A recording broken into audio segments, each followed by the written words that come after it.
ESC setup on our pinchers. Now the first thing that I like to do is use a little bit of flux. If I can get this to, there it goes. Flux rework. I got this from Amazon. It was like $2, I think. And I will actually just flux all the pads that I'm going to use.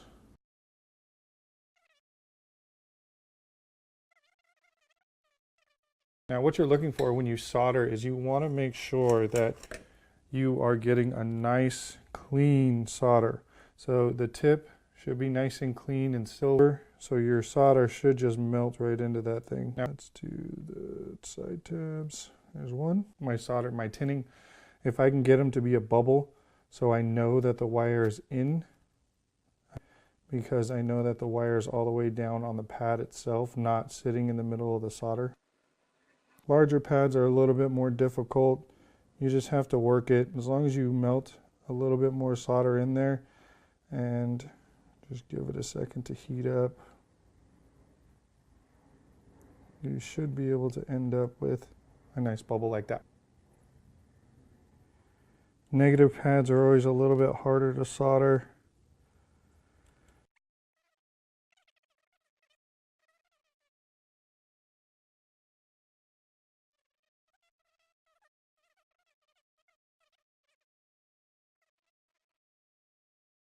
ESC is all done. Let me switch this out and we're going to move on to the flight controller. We got the FC up on the pinchers and we're going to go over the pin layout real quick, so that way if you guys are new or you've never done this before, you don't really know what you're looking for and you don't know how to find a pinout or don't have a pinout. So right up here at the top, this is going to be the PPM S-bus port or pin, the 5-volt, the ground. Moving to the corner over here, you have 5 volts and then ground as well. Also 5 volt and ground. And then you have your TX and RX pin.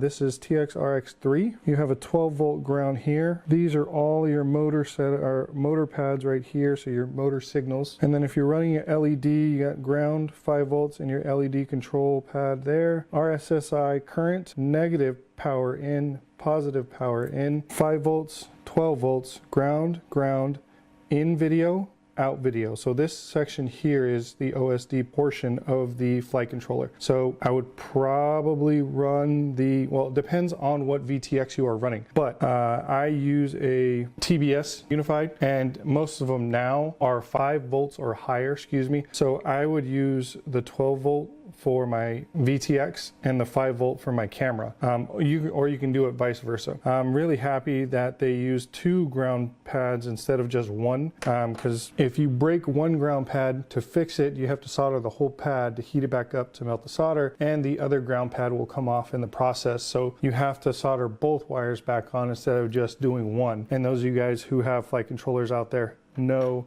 that's just more work, especially if you're racing and you have to fix it. The faster in and out of the pits that you can fix your quad, the better off you are. So let's get this thing soldered up, and then after that we'll lay out the wires and get them on the flight controller as well. We're going to get this thing tinned up. I'm going to start at the top. You want to make sure that the tip of your soldering iron is nice and silver. It makes it very easy. There's S-bus, 5 volts, and ground. Now remember, you don't want to sit on these pads for very long. You just want to get in and get out and then done. If you overheat the pads, you run the risk of lifting the pad or damaging the flight controller for that matter. Let's come over to the motor pads, get those soldered up.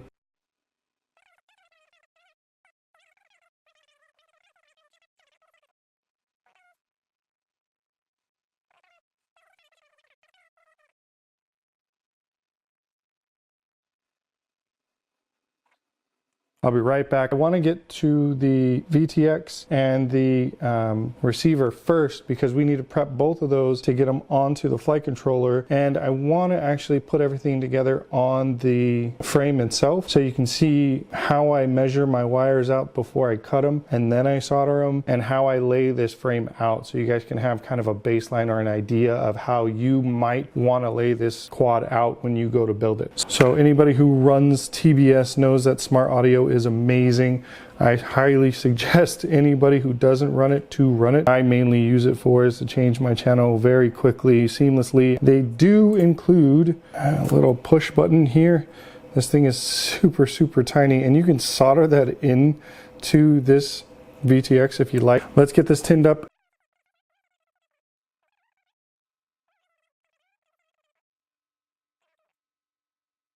If you guys are having issues with grounds, you can use the flux like I showed you guys before, which I'm going to do right now, right there and right there. And trust me, my iron's plenty hot enough, but like I said before, grounds are usually a pain in the butt to solder.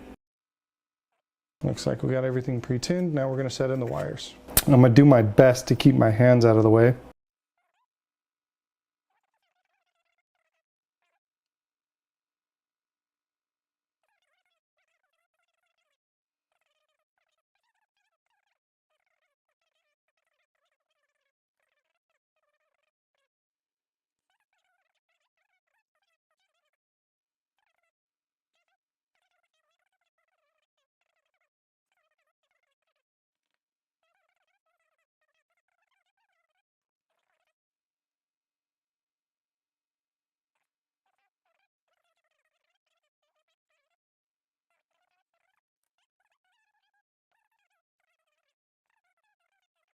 Now what I'm doing is I'm double checking my solder joints and making sure everything is good with the solder to make sure, because if you look, it's not a very big pad, so you want to make sure you have a really good connection there.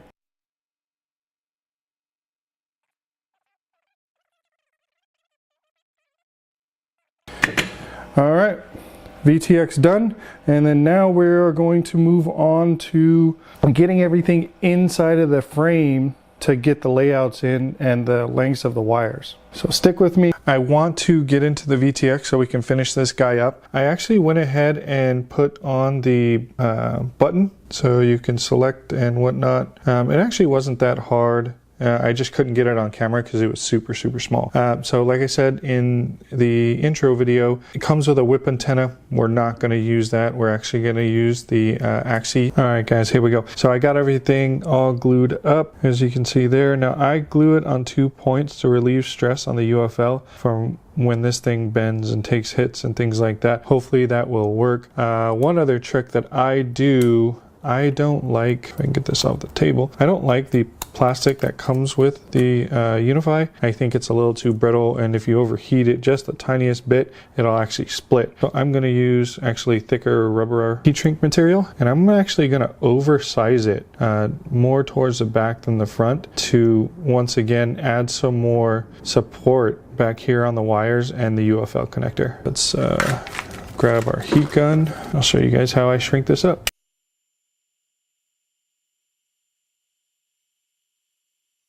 Alright, so we got everything heated up. Plastic is a little hotter, the shrink wrap. If you pinch it while it's still hot, it'll actually close up like that and kind of create a seal. I'll do the same back here. Kind of help with waterproofing a little bit, but everything else is accessible, which is really nice. Button still clicks. I highly doubt you can hear that, but LEDs are readable and the wires are now supported even more. Now you see that I twisted them. I do leave a relief here when I twist them because I don't want to put any excess tension on the actual wire itself. A little bit of relief on where the solder joints are. Tips and techniques that I use when I build my stuff. So we're going to get things lined up on the frame and I'll be right back.